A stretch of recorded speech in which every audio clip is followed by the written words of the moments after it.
Hi friends, स्वागत है आप सभी के आपकी अपनी यूट्यूब चैनल ट्यूटोरिंग क्लासेस में। आज के इस वीडियो में हम लोग 10th हिंदी के इम्पोर्टेंट सब्जेक्टिव क्वेश्चन का सीरीज को लेकर के आए हैं जो आपके प्रीवियस एग्जाम में पूछे गए हैं। ये क्वेश्चन बहुत इंपॉर्टेंट है, बार बार रिपीट क्वेश्चन है, एक क्वेश्चन बैंक से संबंधित क्वेश्चन होगा।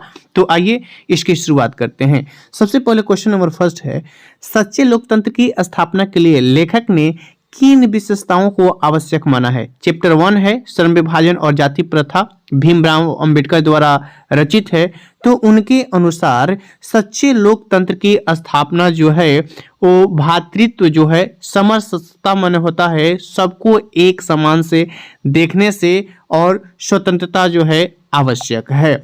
और लोकतंत्र का डिफाइन करते हुए उन्होंने कहा है कि लोकतंत्र मूल रूप से सामूहिक जीवनचर्या की एक रीति तथा समाज के सम्मिलित अनुभवों का आदान प्रदान का नाम है। जब सम्मिलित अनुभवों का आदान प्रदान है तो सच्चे लोकतंत्र के लिए जो है समरसता माने होता है क्या, सबको एक समान एक दृष्टिकोण से देखना, और भ्रातृत्व, सब में भाईचारे का संबंध हो और सबको स्वतंत्रता हो। इसी को भीमराव अंबेडकर ने सच्चे लोकतंत्र की स्थापना का कारण माना है। अगला प्रश्न है, 20 के दांत कहानी में कहानी का नायक कौन है, इसको तर्कपूर्ण उत्तर दें। तो कहानी का नायक उसे कहा जाता है जिस पे मुख्य बातें केंद्रित हैं। इस अनुसार मदन इस कहानी का नायक है। वैसे कहानी का नायक तो कासू को होना चाहिए क्योंकि वो अमीर घराने से बिलोंग करता है, लेकिन मदन ने उसके 20 के दांत तोड़े हैं। इसी की चर्चा करते हुए हम लोग इसको उत्तर को देखेंगे। 20 के दांत कहानी किसके द्वारा रचित है, तो नलिन बिलोचन शर्मा द्वारा। इसका नायक तो कासू को होना चाहिए था, लेकिन इसका नायक मदन है। क्यों मदन है? मदन ने ही कासू के 20 के 2 दांत तोड़ दिए हैं और मदन को अमीरों की अमीरी की कोई परवाह नहीं है। पट्टा भिड़ गया और इस कहानी का नायक बन गया। तो अगला क्वेश्चन है, लेखक वास्तविक इतिहास किसे मानता है और क्यों मानता है। तो लेखक किसी विषय के मूल उद्गम स्रोत, जहां से उसकी उत्पत्ति हुई है, वहां तक पहुंचने को उसका वास्तविक इतिहास मानता है। क्यों मानता है? क्योंकि वहीं से उस विषय की मौलिकता, उसका विकास तथा उसकी शाखाओं तथा प्रशाखाओं तथा जीवन मूल का ज्ञान होता है, अतः उसका अध्ययन फलदायी होता है। अगला प्रश्न है, नाखून बढ़ाना और उन्हें काटना कैसे मनुष्य की सहजात वृत्तियां हैं। एक शब्द आया है यहाँ पे, सहजात वृत्तियां, इसको भी डिफाइन करेंगे। इसके द्वारा लेखक का क्या अर्थ है, क्या अभिप्राय है, उसको बताइए। तो सहजात वृत्तियां अनजान स्मृतियों को कहते हैं, मतलब वे कार्य जो अनायास होते रहते हैं। नाखून अपने आप बढ़ते हैं, उनके लिए मनुष्य को प्रयत्न नहीं करना पड़ता है। इस प्रकार मनुष्य नाखूनों को काटता भी है। दरअसल नाखून का बढ़ाना बर्बर युग का प्रतीक है। उन दिनों मनुष्य इससे अपनी रक्षा करता था। अब मनुष्य बर्बर युग से बहुत आगे निकल गया है, अर्थात मनुष्य में अनेक सुकोमल भावनाएं विकसित हो गई हैं। अतः मनुष्य उस बर्बर युग की निशानी को मिटाना चाहता है। नाखूनों को बढ़ाने और काटने का लेखक का यही अभिप्राय है। अगला प्रश्न है, लेखक ने किस प्रसंग में कहा है कि बंदरिया मनुष्य का आदर्श नहीं बन सकती।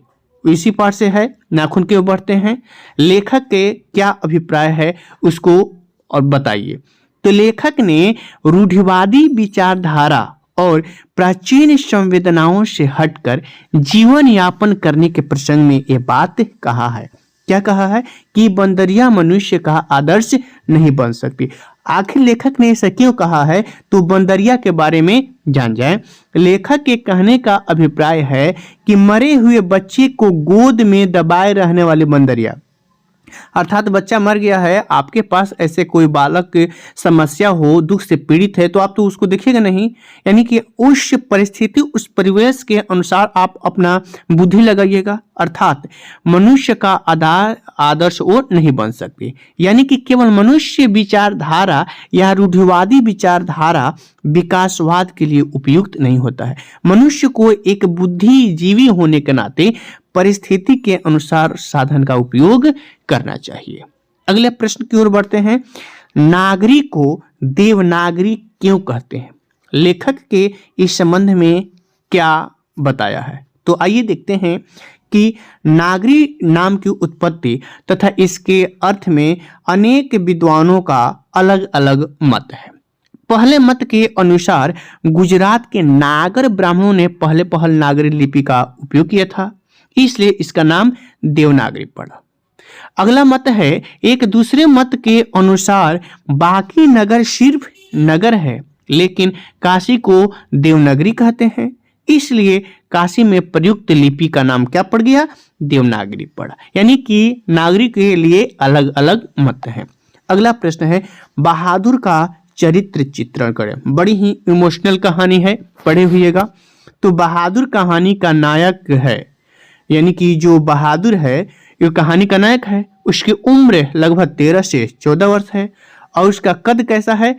ठिगना कद है, गोरा शरीर है और चपटे मुंह वाला बहादुर जो है अपनी माँ की उपेक्षा और प्रताड़ना का शिकार है और अपने काम में चुस्त दुस्त तथा फुर्तीला आदमी है।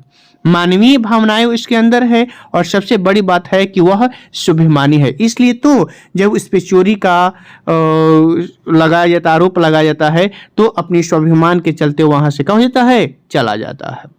अगला प्रश्न की ओर बढ़ते हैं। लेखक के अनुसार सफलता और चरितार्थता क्या है?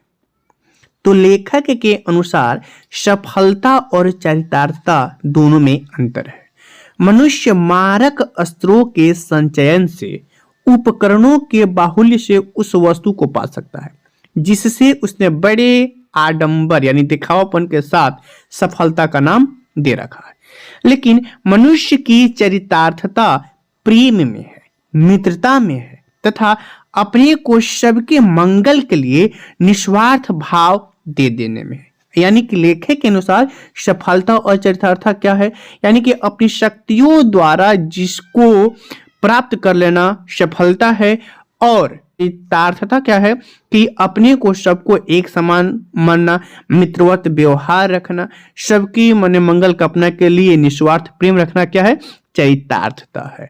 आइए अगला प्रश्न की ओर बढ़ते हैं। पंडित बिरजू महाराज के जीवन में सबसे दुखद समय कब आया था? ये क्वेश्चन कई बार रिपीटेड है।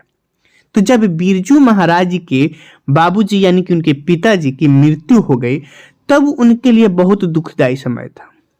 क्यों हुआ? क्योंकि घर में इतना भी पैसा नहीं था कि उनके पिताजी की 10वीं किया जा सकते। तो 10वीं के लिए उन्होंने 10 दिन के अंदर 2 प्रोग्राम किए और उन 2 प्रोग्राम से उनको 500 रुपए मिले। तब 10वीं तथा 13वीं की एक काम हुआ। ऐसी हालत में नाचना कितना कठिन रहा होगा आप समझ सकते हैं। यानी कि यही क्षण जो था वो बिरजू महाराज के जीवन का सबसे दुखद समय रहा। आइए इस सीरीज के लास्ट प्रश्न की ओर बढ़ते हैं। पंडित बिरजू महाराज जो है कौन कौन से वाद्य को बजाते थे? तो पंडित बिरजू महाराज केवल एक महान नर्तक नहीं थे, महान नर्तक के साथ साथ वे कई प्रकार के वाद्य यंत्रों को भी बजाने का उनका शौक था। वे मुख्य रूप से तबला, हारमोनियम, गिटार, सरोद, बांसुरी आदि ये सभी वाद्य यंत्रों को बजाया करते थे। ये जो क्वेश्चन हम लोग आज लोग देखे थे, ये जो 10 सब्जेक्टिव था, ये मोस्ट इम्पोर्टेंट है, इसलिए इस सीरीज का इम्पोर्टेंट सब्जेक्टिव नाम है। तो यदि आप ऐसे ही इम्पोर्टेंट सब्जेक्टिव का वीडियो चाहते हैं तो वीडियो को लाइक कर दें, चैनल पे पहले बार है तो सब्सक्राइब कर रहे हैं, और सभी वीडियो का पीडीएफ नोट्स पाने के लिए आप हमारे टेलीग्राम से जुड़े, जहां पे सभी वीडियो का पीडीएफ नोट्स उपलब्ध है। मिलते हैं अगले इंपोर्टेंट सीरीज के साथ, तब तक के लिए धन्यवाद।